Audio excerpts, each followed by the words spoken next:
permanent mission of Costa Rica has called this press conference to introduce Mrs. Christiana Figueres. As you are aware, a few days ago, the Secretary General sent an advance notice asking member states to present candidatures for the position of Executive Secretary of the UN Framework Convention on Climate Change. Costa Rica has decided to present Mrs. Figueres. As you know, Costa Rica has been very active in environmental issues and in climate change in particular. Costa Rica was among the first countries to adhere to the Copenhagen Accord, and throughout the years Costa Rica has worked not only on its own. We have the goal of being carbon neutral for 2020, but also in the international negotiations dealing with climate change. We have always asked for the highest commitments, but on the other hand, we have been a bridge among the industrialized countries and the developing countries. And we believe that Mrs. Figueres can play a key role in the Executive Secretary, building bridges and building understanding among the key players in the climate change issue. That's as much as I have to say. I will leave you with Mrs. Figueres. You have all her curriculum in your hands, and we are, of course, open to questions. But first, Mrs. Figueres would like to make a short statement. Thank you very much, Ambassador. Appreciate your introduction. And thank you, colleagues, for coming on this cold and rainy Monday morning. I hear it was a beautiful weekend in New York. I'm sorry that you didn't ensure that I had a wonderful weather as I came in here this morning. I'm deeply honored by Costa Rica's nomination, but as you can imagine, I am at the same time profoundly humbled by the potential task at hand. The Secretary General has stated on quite a few occasions that climate change is the greatest challenge that we face as a human family, and I can certainly agree with that. The recent meeting in Copenhagen has made that even more evident and more painful. Today I would like to very briefly address two issues. One is where I see the state of the international negotiations after Copenhagen and what we might consider as we move forward into the next meeting in Cancun and beyond. And the second issue is what is it going to take? What changes are actually going to be necessary in order for us to be able to take those steps forward? So to the first issue, let me start with the Copenhagen Accord. I don't know how familiar you are at this point with the content and the process of the Copenhagen Accord. I like to think of the Copenhagen Accord, inspired by Armstrong's words.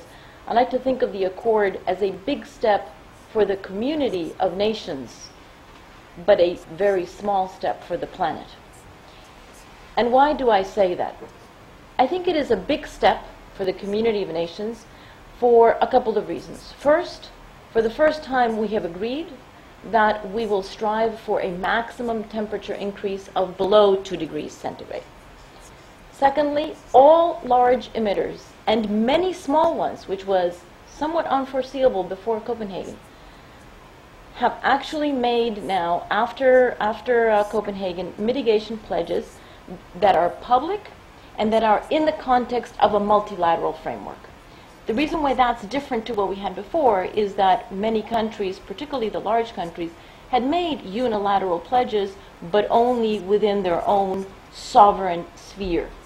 They had not inserted those pledges into a multilateral framework, and that is very crucial for the process.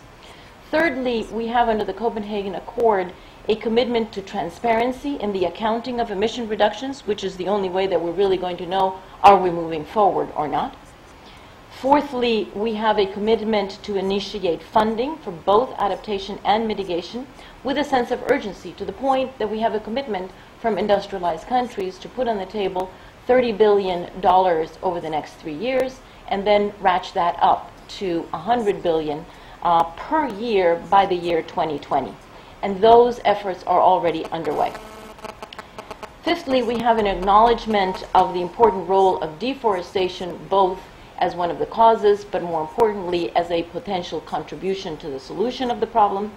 And finally, for the first time in writing that has been agreed by everyone, there is a recognition of the need for an incentive for low-emitting countries. Right now, it is the high-emitting countries that represent the challenge for us. But, for example, Costa Rica being a low-emitting country, we would like to have the incentives to stay a low-emitting country, to engage in a low-carbon development path, so that countries such as ours, and there are many countries around the world that are in our similar situation, can actually not become the problem of the future. That is a scenario that we would like to avoid. Why do I say that it is a small step for the planet? Well, again, for several reasons. First, the target temperature that we have agreed to, which is below 2 degrees, need to be further specified. Below 2 degrees has a huge range. Does that mean anywhere? Is it 1.5? Is it 1.6? 1.7? That may not mean much to those in industrialized countries, but to the most vulnerable countries, the small island states, the difference between 1.5 and 1.6 or 1.7 is the difference of survival. So that needs to be further specified as we move further into the negotiations. Secondly, the current level of mitigation pledges that we have on the table, after inspired by the Copenhagen Accord, is actually not enough to even reach the 2-degree maximum. There are several analyses of the mitigation pledges that we have, and most of them agree that those mitigation pledges will end up in at least a 3-degree temperature change. Some have even said it will end up in a 3.9-degree change. So that is clearly insufficient, and I have not seen any country that would argue that the mitigation pledges that are on the table as a whole are enough to stabilize the global atmosphere. Thirdly, the Copenhagen Accord does not have mid- and long-term reductions. It doesn't have mid-term reductions for industrialized countries or long-term reductions as a global effort of all countries. Hence, it has resulted in a bottom-up pledge and review process that is a little bit difficult to predict in its certainty. It does not have, the Copenhagen Accord does not establish an architecture for the finance. Okay, we have the 30 billion that may come on the table on this year even, but how is that going to be funneled?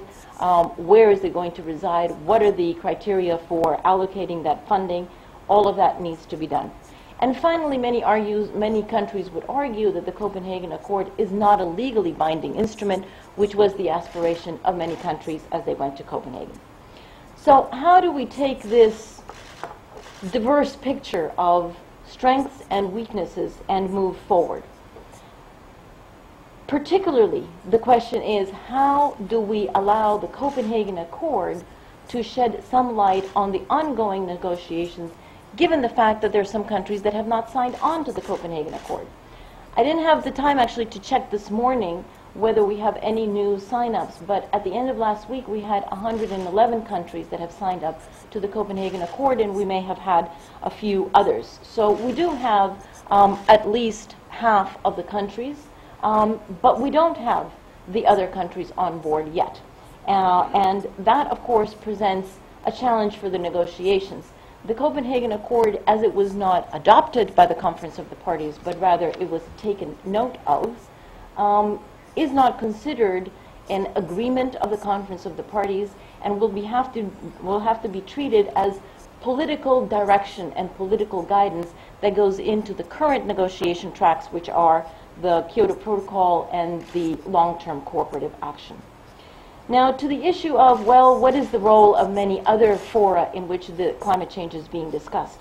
We have the G20, we have the MEF, which is the Major Emissions Forum, we have many bilateral and multilateral exchanges and informal consultations. We have, of course, the meeting of the basic group of countries, Brazil, South Africa, India, and China, the major emitters of the developing world. All of these are very, very helpful fora in which to generate new ideas. But it is absolutely clear that all of those ideas need to be funneled back into the UN system, into the UNFCCC, the climate change negotiations, since it is only the UN that actually provides the framework to give a voice to all concerns and interests of all countries.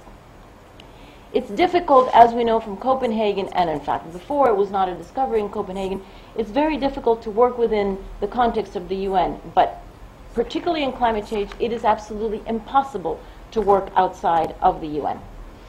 To Cancun, as we move forward, and that is the venue of this year's summit at the end of the year, the first 2 weeks of December. Cancun needs to be perhaps quite different to Copenhagen. It needs to be results-oriented. We have been working over the past few years on working on the architecture of the new chapter of the climate regime, and it may be time to shift our focus from architecture to very concrete deliverables. That may be the shift that we begin to see in Cancun, which is a challenge because we have to ensure that once the Kyoto Protocol finishes its first commitment period at the end of 2012, there is no gap in the regime as we start forward. So there are several very concrete, substantial issues that can be worked on in Cancun. However, what is very clear is that we need to be very innovative in how we approach this. I believe it was Einstein who said, you know, the definition of stupidity is to apply the same approach to the same problem over and over again and expect different results. That is a situation that we cannot have anymore in Cancun. We really need to be very creative and very innovative in how we approach our work while still remaining within the rules and procedures of the UN. I'd like to make one final point, and that is the climate of the work in which we have been working. I think that all of us who have been in this process agree that we didn't like the Copenhagen process. It was not inclusive, it was not transparent, it was not effective. But above all, it eroded trust. The trust that was eroded in Copenhagen, however, is only the tip of the iceberg of the trust problem that we have in the Climate Convention. The challenge that we are facing is that the atmosphere with which we have been working over the past few years has been pervaded by a deep lack of trust at all levels of the system. And let me just name a few. Trust in the science of climate change. I'm sure you're aware about the IPCC issues. Trust in the negotiations themselves. Is it possible to negotiate such a complex issue within a multilateral process? Trust in governments. Are governments the ones who should actually take the lead? Or should it be the private sector? Should it be NGOs? What's the role of the civil society? Trust between the North and the South. For that we have a long history that is not foreign to any of you. Trust within the Annex I countries, within the industrialized countries in themselves as a group.